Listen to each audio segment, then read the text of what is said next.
Dear students, पिछले में हमने डिफरेंट टाइप ऑफ, पिछले जो वर्कशॉप ऑफ टेक्नोलॉजी और मेट्रोलॉजी के सब्जेक्ट है, इसके जो ड्रिलिंग मशीन की different type of drilling machine के बारे में हमने पढ़ा था।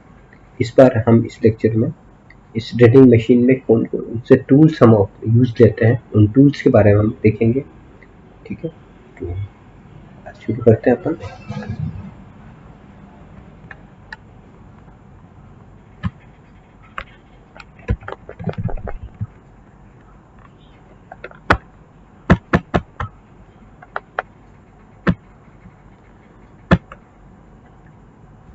तो ये हमारे टूल्स के बारे में है। तो ड्रिलिंग में जो हम जनरली जो टूल्स काम में लेते हैं वो है, जैसे एक तो ये ड्रिल काम में लेते हैं, सॉरी ये चेंज हो गया,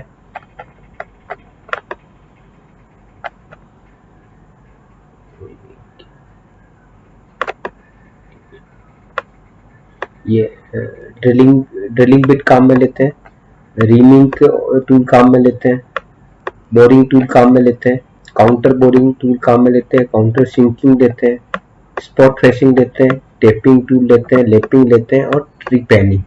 इस तरह के ये जो ऑपरेशंस हैं, ये ऑपरेशंस हम ड्रिलिंग मशीन के ऊपर करते हैं। ठीक है ना, तो ड्रिलिंग मशीन पे ये ऑपरेशंस हम करते हैं। तो सबसे पहले आ जाता है जो मशीन से, इसका नाम है ड्रिलिंग। जो ड्रिलिंग ऑपरेशन है, बेसिकली क्या होता है, किसी भी वर्क पीस के अंदर एक सर्कुलर या सिलेंड्रिकल होल बनाना, मेटल को रिमूव करके, वो ड्रिलिंग ऑपरेशन कहलाता है। तो इसमें सबसे पहले जैसे ये इस वाले पे हमारे को करना, तो इसमें क्या करेंगे, सबसे पहले हम सेंटर मार्क कर देंगे। तो सेंटर मार्क करेंगे, और सेंटर मार्क करने के लिए क्या करते हैं हम, जैसे जो भी हमारी मार्किंग होती है डायमेंशंस के अकॉर्डिंग, जहाँ पे सेंटर है उस जगह हम उसका सेंटर मार्क करेंगे किसी पंच की हेल्प से, और फिर इस ड्रिल बिट को उसके टिप को उसके ऊपर लोकेट करके और ड्रिल मशीन को चला के उसको फीड देके और हम ये ड्रिलिंग ऑपरेशन करते हैं। तो इस तरह से हम जो करते हैं ये ड्रिलिंग ऑपरेशन इस तरह से। तो before drilling hole it is located on the work piece by drawing two lines draw करके जहां क्रॉस करती है वो उसका सेंटर होता है, और इस तरह से हम उसको ड्रिलिंग ऑपरेशन को कर सकते हैं। ठीक है,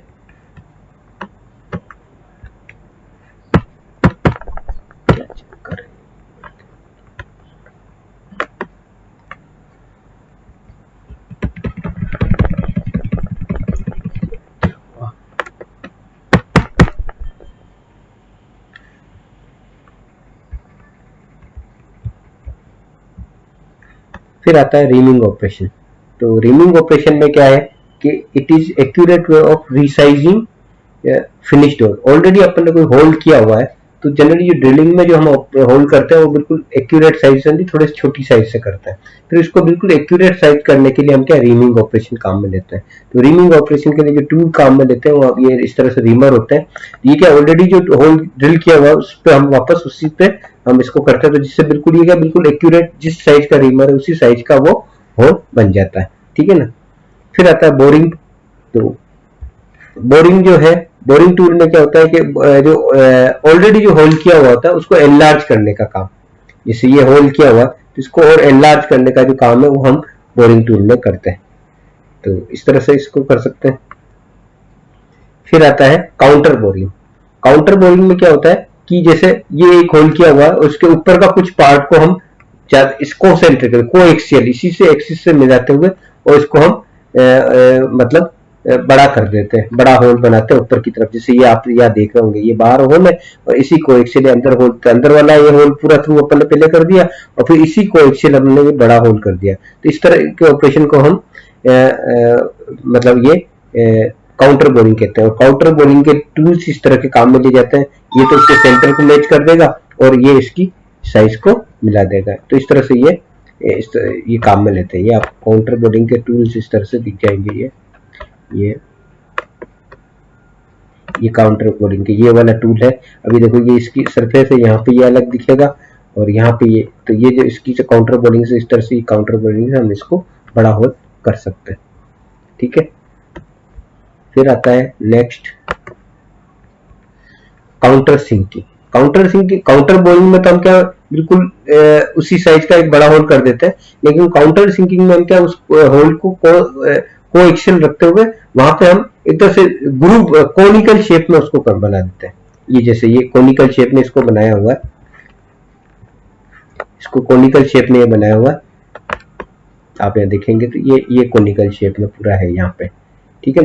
इस तरह से कोनिकल शेप में बनाया हुआ है। अब ये कोनिकल शेप अलग अलग हो सकते हैं, कोई 60 पे होगा, कोई 82 पे हो सकता है, 90 डिग्री हो सकता है।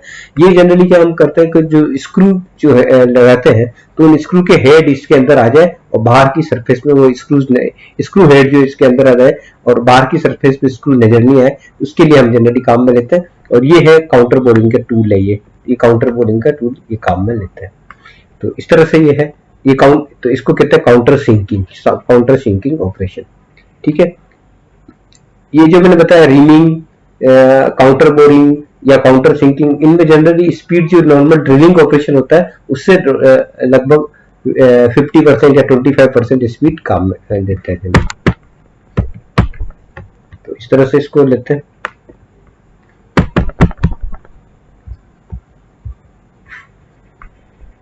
फिर आता है स्पॉट फेसिंग। स्पॉट फेसिंग में क्या है कि इट इज ऑपरेशन ऑफ, ये इसको पढ़ा आप, it is operation of smoothing the surface around the hole for seat of plate. मतलब ये जो जैसे होल है तो इसके आसपास की सरफेस को स्मूथ करना, जिससे क्या है कि जो सीट जो है उस पर वो बिल्कुल स्मूथ हो जाए और जो उसको काम में लिया जाता है, ठीक है ना। तो इस तरह से स्मूथ सरफेस करने का काम है, तो इसको स्पॉट फेसिंग कहते हैं। तो इस तरह से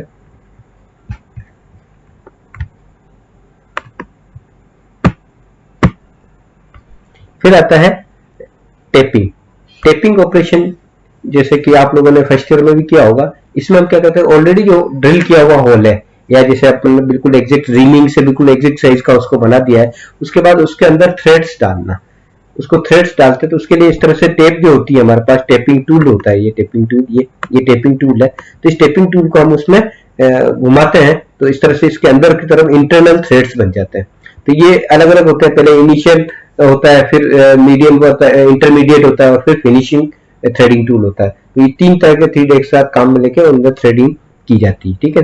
टेप में भी कंसिडर एज ए बोल्ट, ये जो टेप है ये बोल्ट की तरह है और अंदर अपन उसको घुमाएंगे और अंदर वो थ्रेड्स बनाया देगा। तो ये इस तरह से थ्रेडिंग ऑपरेशन करते हैं। फिर आता है लेपिंग। लेपिंग का जो है, it is the operation of sizing and finishing a small hole diameter. Small hole diameter जो अंदर भी होता है उसको अंदर को बिल्कुल सुपर फिनिश करना, बिल्कुल स्मूथली बना देना, जिससे copper head laps are generally used. Lap fit in the hole and move up and down with the revolve. अंदर जो लेप है उसको मूव अप और डाउन करके उसको बिल्कुल सुपर स्मूथ बना देता है, काफी स्मूथ। तो उस तरह से लेपिंग ऑपरेशन कर सकते हैं। फिर आता है ट्री पेनिंग।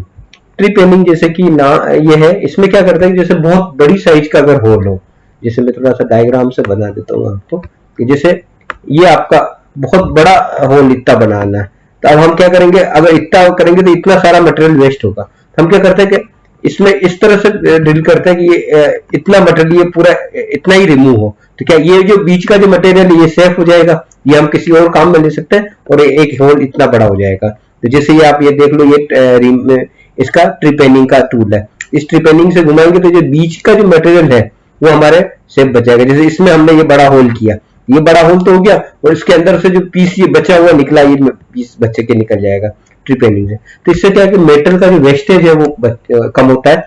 इसमें जो चिप्स जो है बस वो मटेरियल उतना ही रिमूव होगा और बाकी मटेरियल हमारे पास बच जाएगा, जिसको हम कहीं और काम में ले सकते हैं। इस तरह से अगर इसको हम देखें तो ये कहलाता है ट्रिपेनिंग।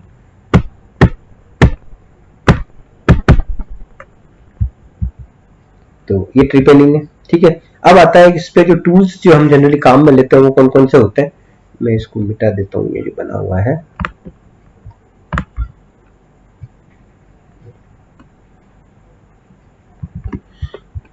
तो ये इसमें जो टूल्स जनरली जो काम में लेते हैं वो जो किस तरह के होते हैं, तो ये ड्रिल बिट्स जनरली हम ड्रिल जो काम में लेते हैं वो ये है। तो इसमें ये फ्लैट और स्पेड ड्रिल ये इस तरह की है।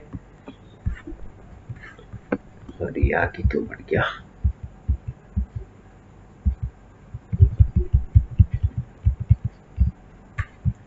ये इस तरह की जो है ये जो है ये स्पेड ड्रिल है, ठीक है। तो इस स्पेड ड्रिल से मतलब ये जो जनरली जो हाथ से या हैंड ड्रिल जो होते हैं या लकड़ी वगैरह में होल करते हैं, उसमें जनरली हम इसको काम में लेते हैं, पॉइंट्स मार्क करने और इस तरह से छोटे जो ड्रिल होल करते हैं उसके काम में लेते हैं। इस तरह की है ये स्ट्रेट फ्लूटेड, ये है स्ट्रेट ड्रिल, ठीक है। इसी तरह से टू लिप ट्विस्टेड ड्रिल, जिसमें यहाँ पे जो लिप्स जो होते हैं इसके ये दो होते हैं और ये ट्विस्टेड होती है इसे, तो ट्विस्टेड होने से क्या होता है, चिप्स भी इसके साथ बाहर निकल के आती है, ठीक है। टेपर शेंक, इसमें जो पीछे का ये जो हिस्सा है ये शेंक कहलाता है, ये अगर टेपर शेंक है तो ये टेपर शेंक कहलाएगा, ठीक है। इसमें ऑयल ट्यूब होती है और एक है तो सेंटर ड्रिल। सेंटर ड्रिल जो होती है क्या कि कई बार सेंटर मार्क करने के काम में लेते हैं उसको, वो पूरा होल नहीं करती है लेकिन उस होल का पॉइंट मार्क कर देती है ताकि जो हम एक्चुअल जब ड्रिल करें तो उसको गाइडेंस मिले और वो बिल्कुल सही जगह पे और सेंटर पे हमारा जो है वो होल हो, तो इसके लिए हम इसको काम में लेते हैं। फिर हमारा है इसमें जो मटेरियल जो काम में लेते हैं जनरली HSS लॉन्ग ड्रिल है, ये सॉरी क्या हो रहा है, ये लॉन्ग ड्रिल है, ठीक है। इसी तरह से HSS स्टफ ड्रिल बिट है, इसको इसमें क्या है कि ये छोटा होता है, ये इसका जो फ्लूट जो है ये कहते हैं ये काफी छोटा होगा, ठीक है। और इसमें ये फ्लूट काफी लंबा है, ठीक है ना। ये इस तरह से HSS जॉबर ड्रिल है, ये इस तरह की होती है, तो इस तरह की ये ड्रिल इसमें काम में लेते हैं। अब इसके जो ड्रिल बिट के जो पार्ट है, जो ड्रिल जो बिट लेते हैं उसके जो डिफरेंट पार्ट है उसके बारे में अपन समझ लेते हैं। तो उसमें क्या है कि ये जो आगे का पार्ट है ये इसको फ्लूट बोलते हैं, फ्लूट लेंथ, क्या हो रहा है, इसको फ्लूट लेंथ बोलते हैं। ये वाला पार्ट जो है ये आगे का, या ये आपकी इसकी ये बॉडी है, इसको तो बोलते हैं बॉडी, ठीक है। ये वाला पार्ट यहाँ से यहाँ तक, और यहाँ से यहाँ तक है ये वाला, इस पॉइंट से लेके इस पॉइंट तक, ये कहलाता है शेंक, ठीक है। अब जैसे इस केस में टेपर है तो ये टेपर शेंक कहलाएगा, अगर ये पैरेलल है तो पैरेलल शेंक कहलाता है। उसका लास्ट का ये जो एज है इसको बोलते हैं टैंग, इसको टैंग बोलते हैं, तो इससे ये होता है, ठीक है। फिर अंदर ये जो पार्ट है ये जो अंदर ट्विस्टेड पार्ट है अंदर ग्रूव, इसको बोलते हैं फ्लूट, ठीक है। और इसी तरह से ये जो है ऊपर वाला पार्ट इसको कहते हैं हील, नीचे वाले पार्ट को लैंड बोलते हैं, ठीक है। और ये इसका क्लियरेंस होता है बीच में, बॉडी कटिंग एज में क्लियरेंस होता है इस तरह से। और ये यहां से यहां तक ये जो ट्विस्ट होती है ना, तो ये ट्विस्ट होने तो इसका ये लीड ऑफ हेलिक्स, मतलब इसके एक रोटेशन पे कितना आगे या पीछे जा रहा है उसको हम लीड ऑफ हेलिक्स बोलते हैं, ठीक है। और ये टोटल इसकी लंबाई होती है, तो ये तो होगी फ्लूट लेंथ और ये होगी इसकी ओवरऑल लेंथ, ठीक है ना। तो ड्रिल बिट को जनरली स्पेसिफाई जो करते हैं हम इसकी डायमीटर से हिसाब से करते हैं कि कितनी डायमीटर का होल हमारे को करना है, उसके हिसाब से होती है एक तो। और दूसरा होता है इसकी जो शेंक किस तरह का है, पैरेलल शेंक है या टेपर शेंक है, उसके हिसाब से हम इसको वो करते हैं, स्पेसिफाई करते हैं।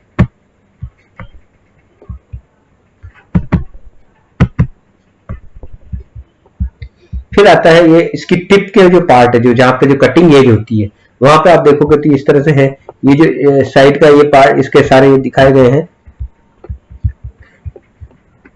ये पार्ट आप देखेंगे तो ये जो पार्ट है ये बिल्कुल ये इसका थिकनेस है, ये लो हील आ गया, ये बिल्कुल इसके जो कोने पे ये पार्ट है इसको हील बोलते हैं। ये वाला है chisel edge, main cutting part यहाँ पे है सेंटर में, ठीक है। इसी तरह से ये यहाँ पे इन दोनों के बीच में डिफरेंस है, क्लियरेंस एंगल है, ठीक है। चीजल एज क्लियरेंस एंगल है, ये डेप्थ बॉडी ये क्लियरेंस है, ठीक है। बॉडी क्लियरेंस डायमीटर, ये पूरी जो डायमीटर है इसकी बॉडी क्लियरेंस डायमीटर कहलाती है। ये विड्थ कहलाती है, ये वेब ऑफ पोर कहलाती है, ठीक है। इसी तरह से यहाँ से अगर इस साइड व्यू से देखेंगे तो अपन ने बिल्कुल इसका एक तरह से प्लान देख रहे हैं। साइड व्यू से देखेंगे तो अपन को इस तरह से, तो ये वाला पार्ट है ये फ्लैंक है, ये इसकी डायमीटर हो गई यहाँ से यहाँ तक कितनी डायमीटर की ड्रिल है, ठीक है ना। और ये इसका पार्ट है ये फेस कहलाता है, ये पॉइंट है। और ये जनरली ये ड्रिल का एंगल है, जनरली 120 डिग्री ये लेते हैं, ठीक है ना। ये क्लियरेंस एंगल है इसका इसके बीच में। और ये पार्ट जो है ये वाला है ये लिप कहलाता है, और इसकी ये लिप की लंबाई है, जो आगे की कटिंग एज है मेन, जो इसको कहते हैं लिप बोलते हैं। तो ये इसका ड्रिल बिट के डिफरेंट पार्ट्स हैं, तो इनको आप इस तरह से समझ सकते हैं। फिर आते ये उसी का ही अलग अलग है। अब यहाँ देख लो आप, तो यहाँ पे ये जो है ये आपकी टेपर शेंक है, और यहाँ पे इस केस में ये पैरेलल शेंक है, और इसी तरह से तो इसके डिफरेंट पार्ट है, ये इसकी एक्सिस हो गई, ठीक है। ये बॉडी, इसकी बॉडी हो गई बीच वाली ये, ठीक है, ये क्लियरेंस एंगल, ये सारे पार्ट्स को इनको लिखा हुआ है, हील कौन सी है, लेंथ कौन सी है, ये सारी चीजें, ठीक है ना। ये इसी को दर्शाया गया है कि ये वो एंगल को ये वापस रिपीट हो रहा है, ठीक है। ये इसके डिफरेंट पार्ट्स और बॉडी के डिफरेंट पार्ट्स और एंगल कितने हैं इसको लिखा हुआ है। फिर आता है रीमर। रीमर का जैसे कि मैं कहा, ये ऑलरेडी जो ड्रिल्ड होल होता है उसकी डायमीटर को बढ़ाता है। तो उसकी डायमीटर को बढ़ाने के लिए क्या करते हैं हम, इसकी ऑलरेडी डायमीटर है उसको लिए हम रिमिंग टूल काम में लेते हैं। तो रिमिंग टूल इस तरह से ये होता है, इसमें इस तरह से ये इसके ये डिफरेंट पार्ट्स हैं। ये तो है इसकी इसका वाला ये शेंक, यहाँ से यहाँ तक कहलाता है शेंक, ठीक है। पीछे वाला ये पार्ट है जो ड्रिल बिट या कहने का उसमें लगेगा उसके हैंडल में, तो उसको कहते हैं लेंथ ऑफ स्क्वायर। ये स्क्वायर पार्ट होता है ताकि घुमाने में, ग्रिप करने में इजी रहे, ठीक है ना, कहीं पे भी ये, ठीक है। और ये जो है ये टेपर लीड एंगल होता है। ये जो बिल्कुल रिमर जो होता है बिल्कुल पैरेलल नहीं होता है, थोड़ा टेपर होता है ताकि शुरू में इजीली अंदर जाए और बिल्कुल कोएक्सियली अंदर फिट होकर और उसकी रिमिंग का ऑपरेशन हो पाए, ठीक है। और ये जो है टेपर लीड लेंथ, यहाँ से यहाँ तक की जो लेंथ है ये टेपर लीड लेंथ कहलाती है। इसको अगर सामने से देखें नीचे के बिल्कुल पोर्शन को, तो ये इस वाले पोर्शन को इधर से देखें अपन, ये इधर से देखें तो ये यहाँ से दिखेगा, तो ये क्लियरेंस होल है, सेंटर होल है इसका, ठीक है। ये फ्लूट है, ये हिल है, ये कटिंग एज है, ये रेडियल फेस है, ठीक है, ये लैंड है, ये क्लियरेंस है, इस तरह से ये क्लियरेंस एंगल है। तो ये सारे इसके नोमेनक्लेचर इस तरह से दिखाए गए। ये किसी भी रीमर की डायमेंशन इस तरह से होती है। अब ये रीमर के ही पार्ट बताए गए हैं कि एक्सिस कौन सी होती है, रेसेस कौन सा है, बीवल कौन सी है, क्लियरेंस एंगल, हेलिक्स एंगल, ये सारी चीजें मैं आपको बता चुका हूँ, ठीक है। टाइप्स ऑफ रीमर कौन कौन से होते हैं, एक तो होता है ये चेकिंग रीमर विद पैरेलल और टेपर स्टेम, ये लंबे काफी होती है, ये बीच में ये कटिंग एज इसकी, ठीक है। तो इस तरह का, तो ये जो है ये इसका ये टेपर हो सकती है या पैरेलल शेंक हो सकती है, तो उसके अकॉर्डिंग इसकी लंबाई होती है। तो ये टाइप्स ऑफ रीमर है चेकिंग रीमर, ठीक है।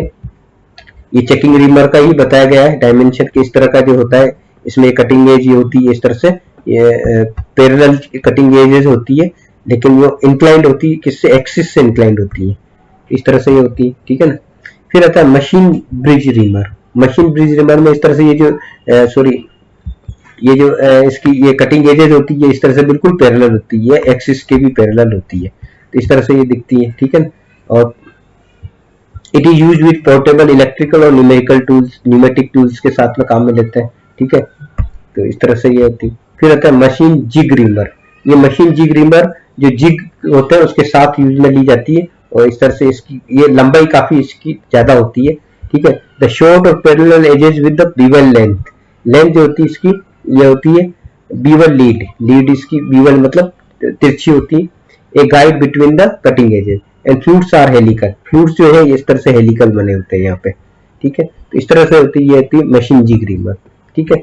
ये पैरेलल हैंड रीमर या पैरेलल शेंक रीमर, ये जो हाथ से जो घुमाने वाली जो होती है, इसमें यहाँ पे जनरली टेप जो हैंडल होता है उसमें यहाँ पे फिट करके हाथ से यूज लेते हैं, उस तरह के रीमर को काम में लेते हैं, तो इसको हैंड रीमर बोलते हैं। ये पैरेलल भी हो सकता है, पैरेलल शेंक होती है और पैरेलल हैंड रीमर होता है। इसमें यहाँ पे जो इसकी शेंक जो है, ये शेंक जो है ये पैरेलल शेंक होती है, एक्सिस के पैरेलल होती है, इसलिए इस तरह से होती है, ठीक है।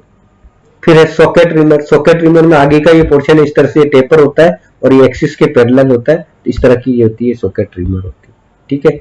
ये शेल रीमर है। शेल रीमर जनरली क्या मशीन के साथ में काम में लेते हैं, माउंटेड ऑन आर्बर, जो मिलिंग मशीन की आर्बर है उस तरह से हम उसको काम में लेते हैं, और उसके हिसाब से फिर हम इसको मिलिंग मशीन जो वर्टिकल स्पिंडल जिसका होता है, मिलिंग मशीन का वर्टिकल आर्बर होता है, उसमें इसको लगा के और उसके साथ अपन इसको देते हैं काम में, तो ये शेल रीमर कहलाता है, ठीक है। ये टेपर पिन रीमर, ये स्मॉल होल जो होते हैं उनको लंबाई में उनको फिनिशिंग करने के लिए टेपर पिन रीमर इस तरह से काम में लिया जाता है, ठीक है। एक्सपेंशन रीमर जो होता है वो इसको एडजस्ट कर सकते हैं हम इसकी लंबाई को कम ज्यादा, तो इसलिए इसमें एक्सपेंशन ये एडजस्टिंग प्लग होता है यहाँ पे, इसको हम इसकी लंबाई को कम ज्यादा कर सकते हैं, ये एक्सपेंशन रीमर होता है। तो इस तरह से डिफरेंट रीमर्स और टूल्स के बारे में हमने देखा। नेक्स्ट में अपन इस पे जो कितने वर्क होल्डिंग डिवाइसेस वगैरह है उसके बारे में हम पढ़ेंगे।